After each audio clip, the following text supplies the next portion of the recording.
Target మా లెక్క ప్రకారం మేము వెళ్తున్నాం. సో ఇక్కడ మీరు గమనిస్తే ఆయన టార్గెట్ ఏంటంటే ఎట్టి పరిస్థితులు అసెంబ్లీకి వెళ్ళాలి. ఎందుకు అసెంబ్లీకి వెళ్ళాలి అంటే 2029 నాటికి చంద్రబాబు నాయుడు వయసు దాదాపు 79 సంవత్సరాలు అవుతుంది. ఆ వయసులో ఆయన ఎలక్షన్స్ లో కంటెస్ట్ చేయడానికి అంత అగ్రెసివ్ గా హెల్త్ సపోర్ట్ చేయదు.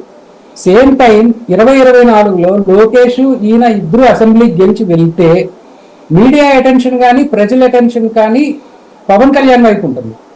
సో 2029కి ఈయన ఒక ఎస్టాబ్లిష్డ్ క్యాండిడేట్, సీఎం క్యాండిడేట్ గా వెళ్ళాలి కాబట్టి ఈయన కాంటెక్ట్ స్టేజ్ లో ఎట్టి పరిస్థితుల్లో అసెంబ్లీకి వెళ్ళి తీరాలి. అది ఆయన టార్గెట్. సో ఇక్కడ ఇంటర్నల్ గా మనం గమనిస్తే పవన్ కళ్యాణ్ మీద సీట్ షేరింగ్ కానీ లేకపోతే డిప్యూటీ సీఎం సీట్ ఇవ్వటం అనేది లోకేష్ కామెంట్స్ ఎందుకోసం అంటే పవన్ కళ్యాణ్ ఎక్కడైతే అసెంబ్లీకి వస్తాడో అసెంబ్లీకి వస్తే పవన్ కళ్యాణ్ వర్సెస్ లోకేష్ గా ఉన్నప్పుడు మీడియా అటెన్షన్ కానీ ప్రజల అటెన్షన్ కానీ పవన్ కళ్యాణ్ వైపు వెళ్తుంది as an opposition leader. Lokesh మళ్ళీ ఎప్పటిలాగా పప్పులాగా మిగిలిపోతాడు. సో ఇది ఎవరికి కూడా సహజంగా తెలుగుదేశం శ్రేణులకు నచ్చదు. ఇలాంటి సిచ్యుయేషన్ లో లోకేష్ ఖచ్చితంగా పవన్ కళ్యాణ్ రావడానికి ఇష్టపడట్లేదు. ఇది వాస్తవం, ఎవరు ఏమన్నా కానీ.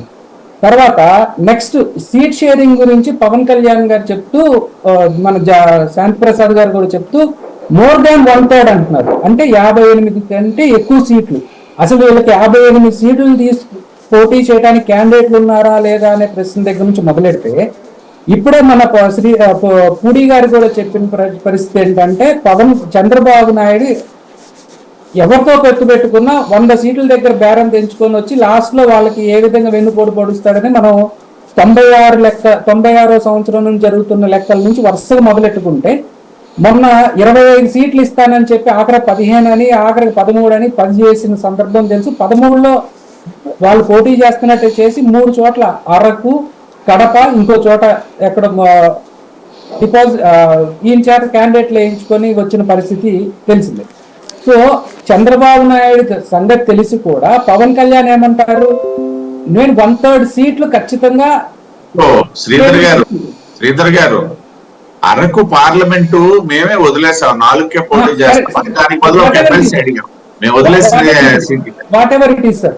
ఓకే, సో ఇలాంటి సిచ్యుయేషన్ లో పవన్ కళ్యాణ్ గత హిస్టరీని అంతా మర్చిపోయి పంచాయతీ వార్డు మెంబర్ల నుంచి కార్పొరేషన్ చైర్మన్ల వరకు వాళ్ళ దగ్గర 1/3 తీసుకుంటారంట. 2014 ఎలక్షన్స్ లో ఆయన టీటీడీ మెంబర్ కోసం ఎంత ఇబ్బందులు పడ్డారు హరిప్రసాద్ గారికి ఇవ్వటానికి అనేది అందరికీ తెలిసిన విషయం, ఒక్క మెంబర్ కోసం. సో అలాంటిది ఈయన అడగంగానే ఇచ్చే మనస్తత్వం చంద్రబాబు నాయుడుకు ఉంటుందా లేదా అనేది ఇప్పుడే పూరి తిరుపతిరావు